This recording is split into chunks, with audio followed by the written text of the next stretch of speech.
ان کے اعمال کے مطابق مجھے عمل کرنے کی توفیق عطا فرما دے۔ اور نبی کریم صلی اللہ علیہ وسلم نے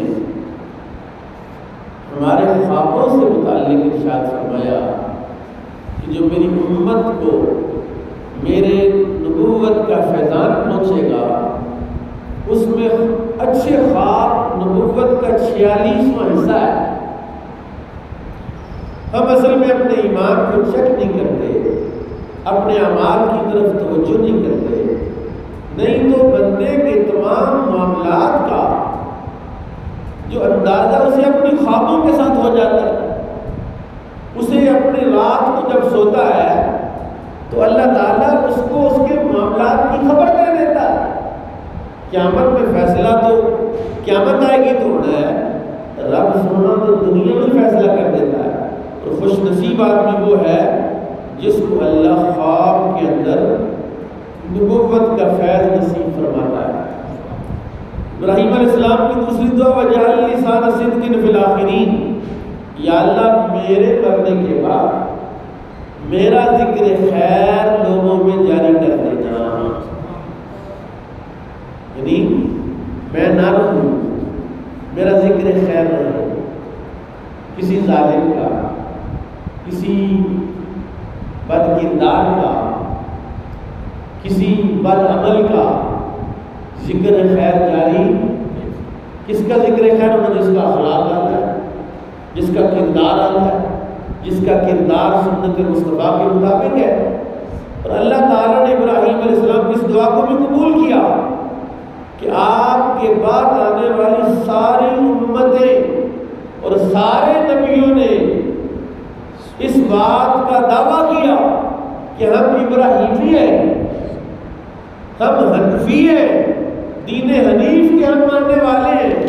چنانچہ رسول پاک صلی اللہ علیہ وسلم جب تشریف لائے مدینہ میں تو یہودیوں نے پوچھا کہ آپ کا دین کون سا دین ہے؟ آپ نے کہا میرا دین دین حنیف ہے، میرا دین ابراہیمی ہے۔ انہوں نے کہا وہ تو ہمارا ہے، وہ تو ہم ہے، تمہارا دین ابراہیمی کیسے ہو سکتا ہے؟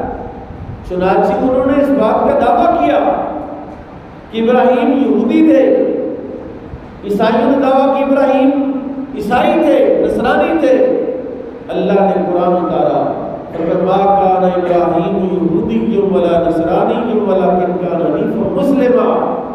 ابراہیم علیہ السلام نہ یہودی تھے نہ نصرانی تھے، بلکہ وہ تو یکسو مسلمان، دین حنیف مسلمہ، وہ تو دین حنیف رکھنے جو رنگی چھوڑ دے یک رنگ ہو جا، سراسر نون یا سند ہو جائے، نیمے درون اور نیمے برون، آدھا باہر اور آدھا اندر، آدھا تیتر اور آدھا بٹیر۔ اللہ نے اپنے نبی کے بارے میں اس بات کا اعلان کیا، گواہی دی کہ نا ہم مومن ہیں الحمدللہ، ہم کلمہ پڑھنے والے رسول اللہ کا الحمدللہ، ہم اللہ تعالیٰ کے سچے بندے الحمدللہ۔ اور جس کی گواہی اللہ نے نہیں سمجھے آپ کہ اللہ جب خود گواہی دے کہ میرا ابراہیم کون ہے؟ کان حنیفا مسلما، وہ یکسو مسلمان ہے، وما کان من المشرکین، اور مشرکوں میں سے نہیں ہے۔ اب اللہ تعالیٰ نے اس بات کی بھی خبر دی کہ ابراہیم علیہ السلام کے ساتھ کے بارے میں یہ دعویٰ کرنا، یہ کہنا کہ ابراہیم علیہ السلام جو ہے وہ یہودی تھے یا عیسائی تھے یا ہم ابراہیمی ہیں۔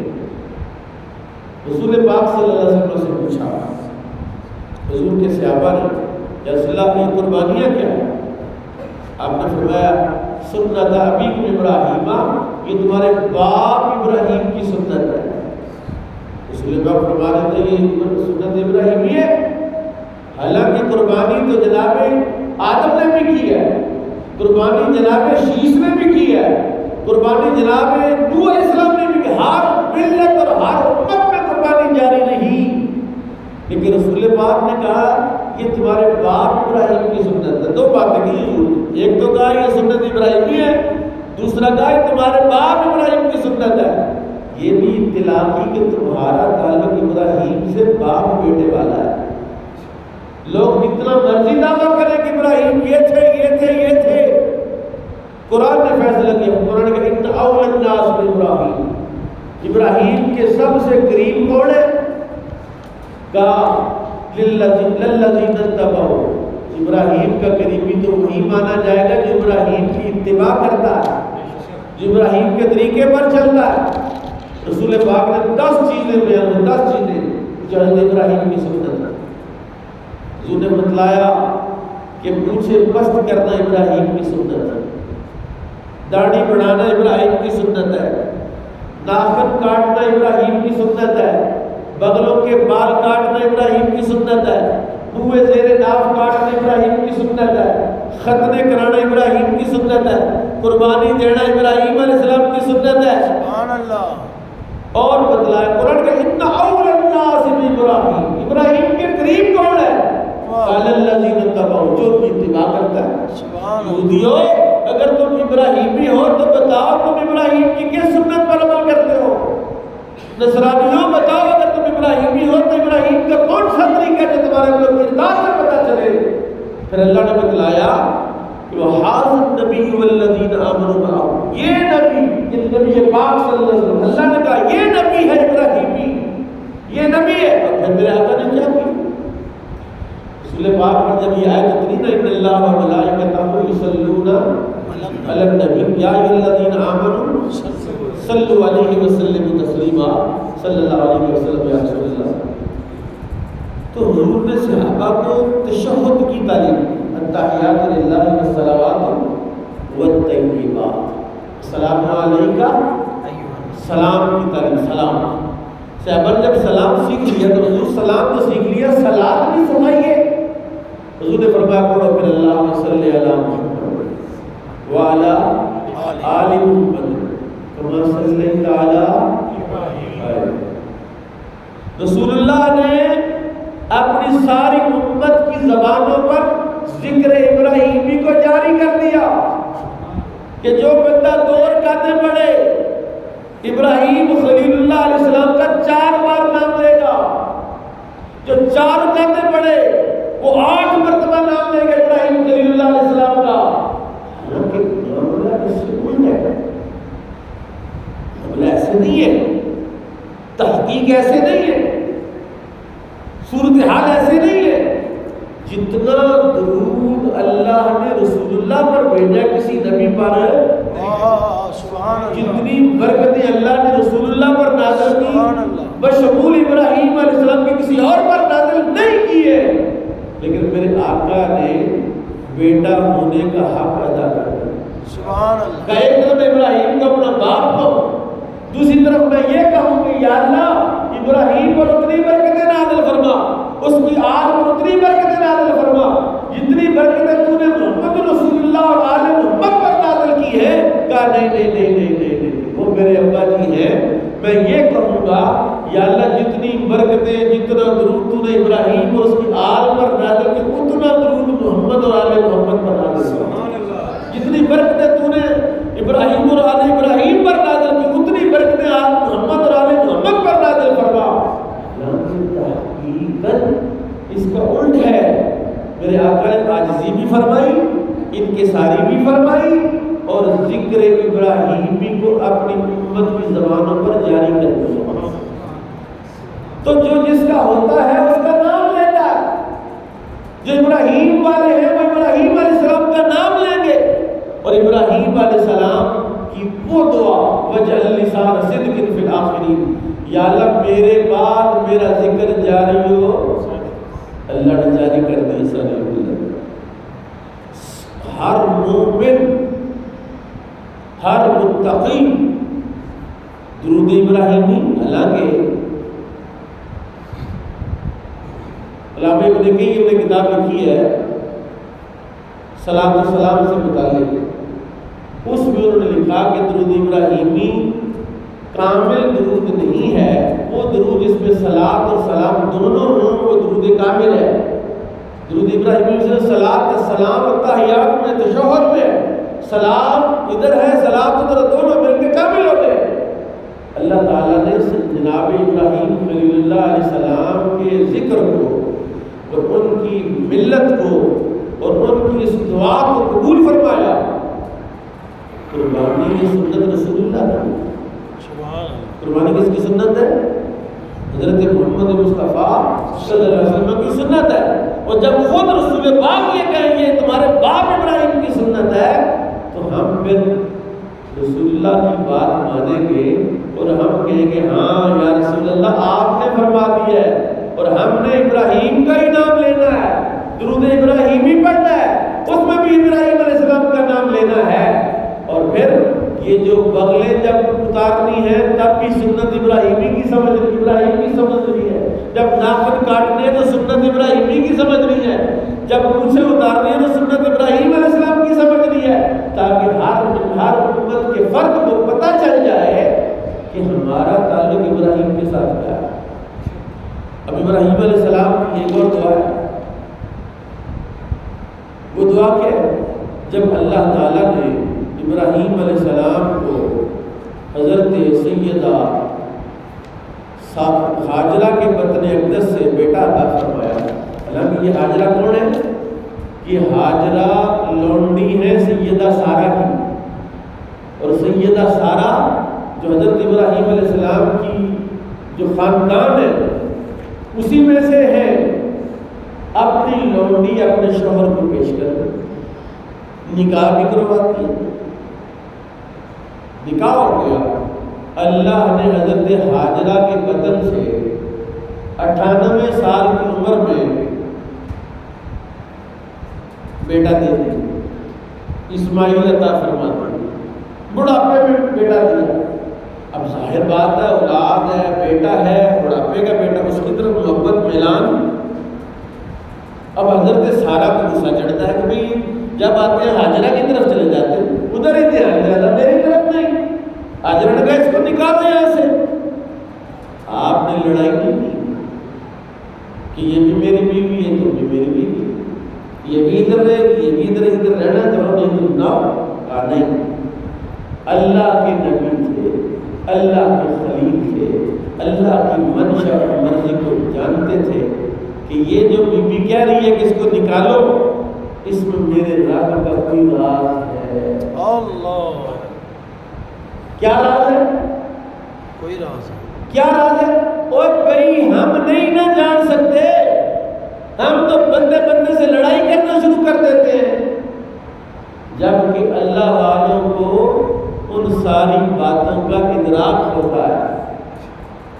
حاجرہ سے کہا چلو بیٹے کو ساتھ لو، میرے ساتھ چلو، سواری پر بٹھایا، گھوڑے پر بٹھایا، او دور چھوڑ کے، وہ بھی پھر نبی کی بیوی تھی، نبی کی ماں تھی، اللہ کے کتنے قریب تھی کہ جس کے بطن میں، جس کی گود میں اللہ نے نبی دیا ہے اور نبیوں کے امام کا دادا دیا ہے، ہمارے آقا اسماعیل کی اولاد سے۔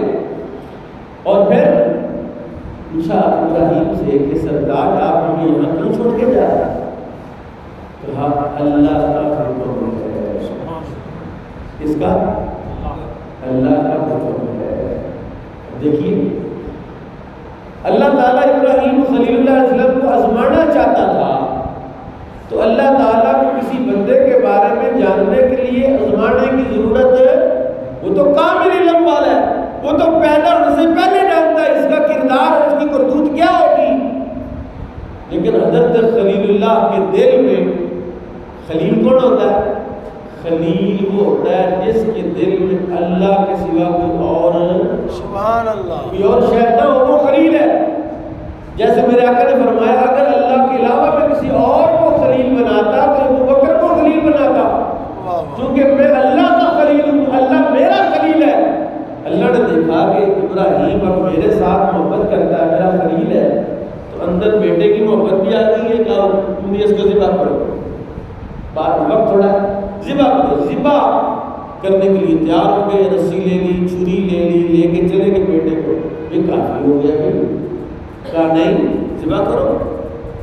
فرمایا وَتَلَّهُ لِلْجَبِينِ، جب پیشانی کے بل لٹا دیا، گردن پر چھری رکھ دی، اب کہا چلاؤ بھی، یا اللہ اب ہی روک لے، کہا نہیں چلاؤ، پتہ چلے گا کہ دل میں میرے علاوہ کوئی اور شے ہے تو نہیں۔ سبحان اللہ۔ یہ اسماعیل دل میں چھری چلا دی. اب اچانک کیا ہوا کہ چھری چلائی، چھری نہیں چلی، پھر چلائی، پھر نہیں چلی، زور سے پتھر پر ماری، پتھر کے 2 ٹکڑے ہو گئے. کہ چھری پتھر کاٹتی ہے، میرے بچے کا نازک گلا نہیں کاٹتی. چھری نے زبان حال سے بول کر کہا ابراہیم میں تو سب کچھ کاٹوں لیکن وہی کاٹوں جس کا اللہ حکم دے. سبحان اللہ. میں جس کے ہاتھ ہوں اس کی پابند نہیں، میں رب کی پابند ہوں. اب بتاؤ نا، کسی کے گلے پر اب چھری چلتی ہے کہ نہیں چلتی؟ لیکن میرے اللہ نے بتلایا جو مجھ پر ایمان رکھتے ہیں ان کی ذمہ داری ہے کہ آگ بھی جلاتی ہے، چھری بھی کاٹتی ہے. آگ جلائے، چھری کاٹے، لیکن جب میرا حکم آ جائے تو نہ آگ جلائے نہ چھری کاٹے. سبحان اللہ. اس کا مطلب ہے عقیدہ مومن کا یہ ہونا چاہیے. مومن کا عقیدہ تو یہ بنتا ہے کہ آگ جلاتی نہیں، چھری کاٹتی نہیں، مگر جس کو رب حکم دیتا ہے وہی ہوتا ہے. جب جس مومن کا یہ عقیدہ بن جائے گا وہ کامل ایمان والا ہو جائے گا. حضرت ابراہیم نے دیکھا بیٹا ذبح ہو گیا، چھری چل گئی، پہلے چل نہیں رہی تھی اب چل گئی.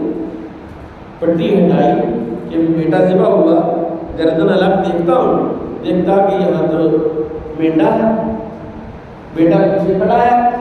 مالک کیا ہے؟ فرمایا نادیناہ یا ابراہیم قد صدقت الرؤیا انا کذالک نجزی المحسنین. ابراہیم تو نے اپنے خواب کو سچ کر دیا، اور جب تو سچا ہے ہم پھر سچ بولنے والوں کو یہی اجر دیتے ہیں کہ بیٹا بھی بچا لیتے ہیں اور قربانی بھی قبول کر لیتے ہیں. ابراہیم علیہ السلام بیٹے کو چھوڑ رہے ہیں وہاں. بیوی نے پوچھا کیوں؟ کہا اللہ کا حکم ہے. اس نے کہا جب رب کا حکم ہے تو پھر منظور ہے. اب حضرت ابراہیم علیہ السلام کو چھوڑ کے آیا کہاں؟ سنیے ربنا انی اسکنت من ذریتی بواد غیر ذی زرع عند بیتک المحرم. اے میرے اللہ میں اپنے بیٹے کو اپنی اولاد کو ایسی جگہ چھوڑ کے جا رہا ہوں جہاں سبزہ کوئی نہیں لیکن تیرا گھر موجود ہے. سبزہ اور گھر، نماز اور کھیتی باڑی، نماز اور رزق کے ذرائع دونوں میں اختیار کس کو کرنا چاہیے؟ وہ بھائی نماز تو کہیں بھی بندہ پڑھ لیتا ہے. ہمارا تو یہ خیال ہے کہ نماز تو ہو ہی جائے گی، تو تم پڑھ لو تم پڑھ لو. کہا میں نبی ہوں، میری بات قیامت تک کوٹ کی جائے گی، میری بات کو سمجھا جائے گا، میری بات کا اثر لیا جائے گا. کہا مالک میں اس کو ایسی جگہ پر چھوڑے جا رہا ہوں جہاں باغات نہیں ہے، جہاں سبزہ نہیں ہے، جہاں فصل نہیں ہے، جہاں رزق نہیں ہے، لیکن چھوڑ اس لیے جا رہا ہوں کہ یہاں تیرے گھر میں نماز پڑھے گا. ربنا لیقیموا الصلاۃ فاجعل افئدۃ من الناس تہوی الیہم. ایک مہربانی کر، پتر تو چھوڑ کے جا رہا ہوں، اب لوگوں کے دل بھی ادھر کو کر دے. اللہ نے دعا قبول کی. ہر دل میں کعبہ دیکھنے کی خواہش ہے، چاہے وہ کافر ہے، چاہے وہ ہندو ہے، سکھ ہے، عیسائی ہے، وہ بھی دل میں ایک خواہش رکھتا ہے یار وہاں ہے کیا. اور جو مومن ہے وہ تو کہتا مجھے پر لگ جائے تو پہلے کعبے جاؤ، پہلے خانہ کعبہ جاؤ. اب کیا ہوا؟ ابراہیم نے ہاتھ اٹھایا، کہا رب اجعل ھذا البلد آمنا. پہلی دعا ابراہیم کی اپنے پتر کے لیے، یا اللہ یہاں امن قائم کر دے. کیا قائم کر دے؟ کیونکہ نبی جانتے تھے، آج سے کئی ہزار سال پہلے کی بات جانتے تھے، امن ہو تو باقی ساری چیزیں فائدہ دیتی ہیں، امن نہ ہو تو پھر باقی ساری چیزوں کا کوئی فائدہ. امن ہوگا تو پارک کا فائدہ، امن ہوگا تو بازار کا فائدہ، امن ہوگا تو تجارت کا فائدہ، امن ہوگا تو تعلیم کا فائدہ، امن ہوگا تو گھر کا فائدہ. امن ہی نہیں ہے تو کدھر جائے گی؟ نبی دعا کر رب اجعل ھذا البلد آمنا واجنبنی وبنی، مجھے بھی بچا اور میری اولاد بھی بتا. کس سے؟ ان نعبد الاصنام، بتوں کی عبادت سے مجھے بتا. رب انہن اضللن کثیرا من الناس، یا اللہ ان بتوں نے بڑے لوگوں کا بیڑا غرق کیا. فمن تبعنی فإنہ منی، جو میری اتباع کرے گا وہ مجھ سے آگے ہے۔ ربنا انی اسکنت من ذریتی بواد غیر فاجعل افئدۃ وارزقھم من الثمرات، پھلوں سے رزق دے۔ اس کا مطلب ہے روٹی نہیں کھاتے رہنا چاہیے، پھل بھی کھانا چاہیے، سستے پھل بھی کھائیں، پھل کھائیں، نبی کہہ رہے ہیں۔ اور اس سے بڑا طبیب اور کوئی ہو سکتا ہے؟ اس سے بڑا کوئی ڈاکٹر ہو سکتا ہے؟ معدے کے لیے جو چیزیں نفع اور فائدہ دینے والے کام، ان کو پھلوں سے رزق عطا فرما تاکہ تیرا یہ شکر ادا کرے۔ ابراہیم علیہ السلام کی دعائیں ان کی ترجیحات کا پتہ دیتی ہیں۔ یہ سیدنا ابراہیم خلیل اللہ علیہ السلام کا تذکرہ، ان کی یاد اور ان کی دعائیں انشاءاللہ 2-3 جمعے عید تک اتنی پر ہی ہمارا تذکرہ رہے گا۔ اللہ تعالیٰ جناب ابراہیم علیہ السلام کے صدقے ہمیں بھی خلیلیت عطا فرمائے اور